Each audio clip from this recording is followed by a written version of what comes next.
Olá, olá! Agora a gente vai falar sobre características associadas que apoiam o diagnóstico segundo o DSM-5, tá? Quais são algumas das características que ele lista que você pode levar junto com essas características que apoiam o diagnóstico? Se estiver na dúvida, ainda não tem informação suficiente, fala dessas características que vão reforçar ali para poder fechar o diagnóstico, tá? Muitos indivíduos com transtorno do espectro autista também apresentam comprometimento intelectual ou de linguagem. Por exemplo, atraso de fala, compreensão da linguagem. Mesmo aqueles com inteligência média ou alta apresentam um perfil irregular de capacidades. A discrepância entre habilidades funcionais, adaptativas e intelectuais costuma ser grande. O que significa isso?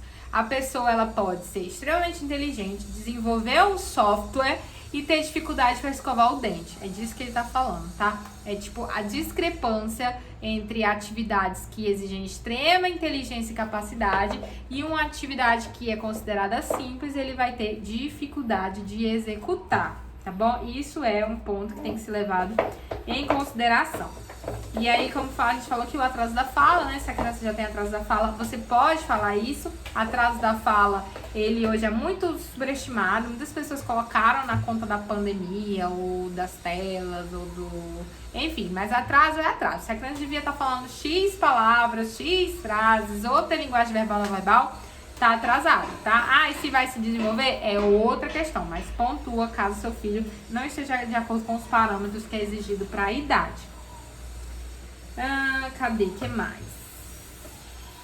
Déficits motores estão frequentemente presentes, incluindo marcha atípica, ou seja, anda estranho, né? Falta de coordenação e outros sinais motores anormal. Tem pouca coordenação motora, a pessoa pode andar na ponta dos pés, andar um pouco mais estranho, cair sozinha, né? Falta ali um equilíbrio para a pessoa.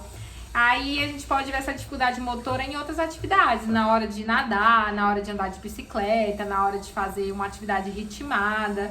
A pessoa ela não vai ter aquela coordenação motora, ela tem prejuízo nessa parte, é comum ter.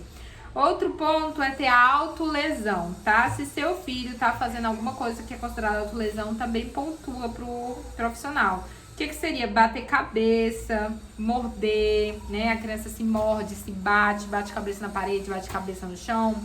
Vamos lembrar que tem a época da birra ali dos 2 anos. É comum que a criança se esperneie um pouco mais, então a gente precisa ter um pouco de discernimento. Mas é importante falar, tá? Olha, meu filho sempre, quando se estressa, bate a cabeça na parede. Às vezes nem tá estressado, tá batendo a cabeça na parede. E algo muito importante se observar é o que estava acontecendo no ambiente quando o comportamento começou, tá bom? Isso a gente vai aprofundar mais quando for falar de aba. Mas pra vocês que forem levar já nesse primeiro momento pro neuro, tentar descrever pra ele em que situações acontece a autolesão, tá bom? Isso é importante, né, Theo? Muito importante. O comportamento disruptivos desafiadores são mais comuns em crianças e adolescentes com transtorno do espectro autista do que em outros transtornos, incluindo deficiência intelectual. Então a criança ela é disruptiva, significa que ela faz algo fora do padrão, é mais desafiadora, certo? Às vezes ela vai querer ser do contra, vai questionar, tá bom? Isso é comum em criança e adolescente adulto. Adolescentes e adultos com transtorno do espectro autista são propensos à ansiedade e à depressão. Então também tem que ser levado em consideração isso.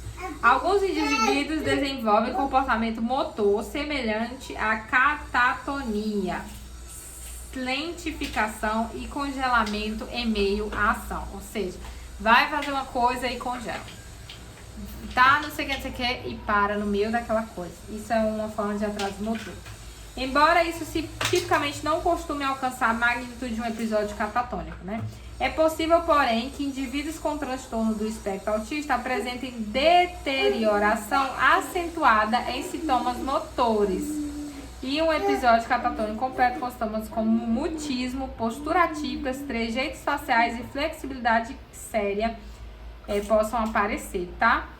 Isso quer dizer o quê? Que mesmo, né, a pessoa não tendo esses atrasos, pode acontecer de ela em uma crise ter essa deterioração, ou seja, piorar nos comportamentos, questão da expressão facial e do mutismo, tá? O mutismo, pra vocês saberem o que é quando a pessoa ela para de falar. Quer dizer que ela nunca vai falar? Não, mas durante uma crise ela não fala, ela perde capacidade de falar, ela reduz a fala. Então pode acontecer que seu filho saiba falar, mas quando ele tá sobrecarregado mentalmente, né, ele não fala, ele fica só ou só aponta, ou só fica assim mais cabisbaixo. Isso pode ser um sinal de mutismo, tá bom?